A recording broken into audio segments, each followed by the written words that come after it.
Communication, marketing, recrutement. Vos besoins ont des solutions vidéo avec Décideur TV, le studio. Bonjour à tous et bienvenue dans le nouveau Duplex Bourse du mardi 10 juin 2014. On se connecte tout de suite avec notre expert en direct de la salle de Bourse Direct, Jean Amar. Bonjour. Bonjour. Alors, on va revenir tout d'abord sur les records de Wall Street hier soir à la clôture, portés par le Nasdaq. Comment expliquez-vous ce sursaut, Jean ? Oui, donc Wall Street est toujours porté vers le haut. On n'a pas de faiblesse. Le marché a été porté hier notamment par de nouvelles vagues de fusion-acquisition, donc avec en vedette Allergan et Hershiser. Merck et aussi Analog Devices sont des valeurs qui ont fait l'objet de propositions de fusion-acquisition qui sont réalisées dans certains cas, donc qui relancent un petit peu, si vous voulez, ce thème-là qui a porté les marchés et qui revient et qui s'en va et qui est toujours là. Donc c'est plutôt une bonne nouvelle. On n'a pas de publication aujourd'hui de signaler, ça va être très calme en termes de publication aux États-Unis. Très bien, alors on part maintenant en Asie. Quelle était la tendance ce matin sur les marchés asiatiques ? Alors Tokyo a clôturé en baisse de 0,85%. Néanmoins, la veille, hier, elle a clôturé sur un plus haut de 3 mois. Donc c'est intéressant, on est quand même sur des niveaux, on avait touché 14 000 points récemment, on s'est nettement repris, on est au-dessus des 15 000 maintenant. À signaler aussi qu'un indice MCI de l'Asie-Pacifique hors Japon, donc c'est un indice hors Japon, a atteint un nouveau pic depuis juillet 2011, donc on revient quand même assez loin. Alors un mot maintenant sur le marché parisien, on passe il a inscrit un nouveau record ce matin, toujours porté par Wall Street. Quels sont les autres facteurs de ce sursaut matinal pour le marché parisien, Jean ?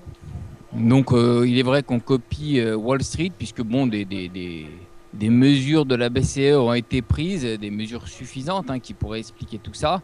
Donc on continue nous à revenir donc sur des niveaux de 2008 maintenant, sur des sommets de 2008. Donc on est bien orienté. Il faut indiquer que l'indice VIX, ça a signalé surtout que l'indice VIX c'est un indice de la peur, comme quoi les marchés sont très confiants actuellement. Et sous le seuil des 11 points, niveau plus faible depuis la bulle de 2007. Donc vous voyez, c'est vraiment, on se retrouve sur des niveaux très bas, donc il faut faire attention quand même parce que c'est bizarre. À signaler aussi que le taux 10 ans espagnol est tombé à 2,60, ce qui est inférieur aux 10 ans US. Quand même pas mal, donc les gens achètent. Et l'euro est passé sur 1,36. En termes de statistiques, on a eu ce matin la production industrielle en France qui n'a rebondi que de 0,30 après moins 0,40 en mars. Donc la Banque de France a confirmé tabler sur une croissance de 0,20 au deuxième trimestre. C'est quand même plutôt une bonne nouvelle.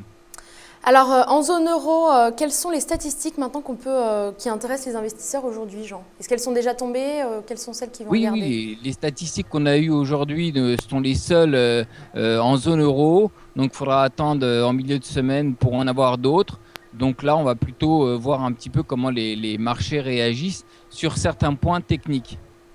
Alors un petit mot maintenant sur les supports et les résistances à surveiller aujourd'hui à la mi-séance. Voilà, justement. Donc on a toujours un biais très positif au-dessus de 4560.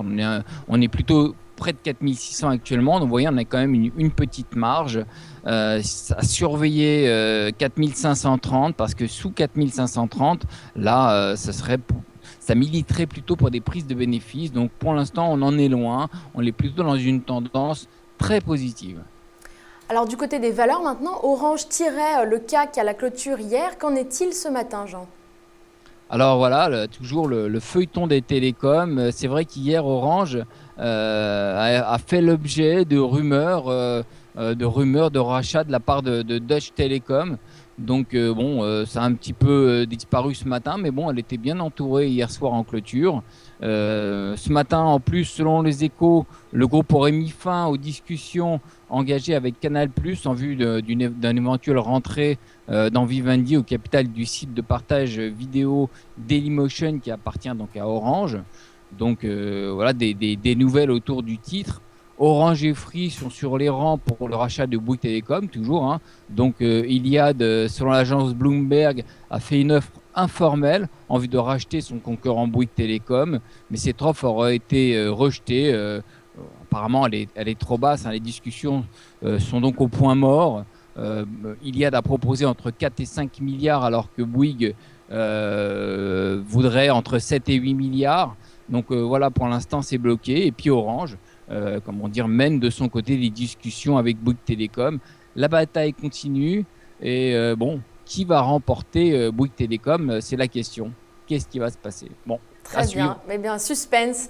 Merci beaucoup, Jean, pour toutes ces précisions. On se retrouve demain pour un nouveau duplex. Très bonne séance à tous et à demain.